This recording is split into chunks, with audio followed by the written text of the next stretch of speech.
गइलू झंडील लागे चीज तोहर बाटल बा, हो गइलू झंडील लागे चीज तोहर बाटल बा, कथी करेलू ये बॉबी एरी तोहर बाटल बा, कथी करेलू ये बॉबी एरी तोहर बाटल बा, तरसल नाही कोनो लागे सब काके आटल बा, कथी करेलू ये बॉबी एरी तोहर बाटल बा, कथी करेलू ये बॉबी एरी तोहर बाटल बा।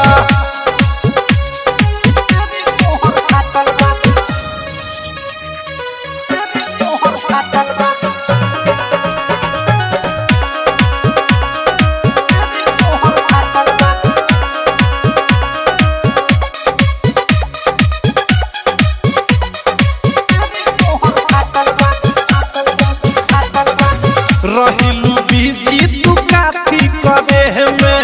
देखिले हते हते घूमेलू सरे में, रहिलू बीजी तू काथी करे में, देखिले हते हते घूमेलू सरे में, दिया बच्चा राइल गुरवा लागता की काटल बा, काथी करेलू ये बॉबी एरी तोहर बाटल बा, कथी करेलू ये बॉबी एरी तोहर बाटल बा रे।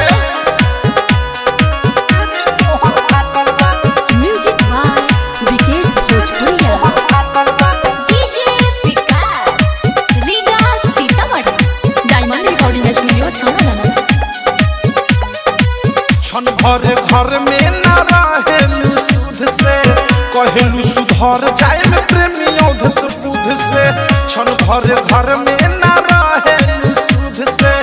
कहलू सुधर जाए में राइटर थारू बुध से, अनुराग मुकेश या मिसाइल के चाटल बा, कथी करेलू ये बॉबी एरी तोहर बाटल बा, कथी करेलू ये बॉबी एरी तोहर बाटल बा रे।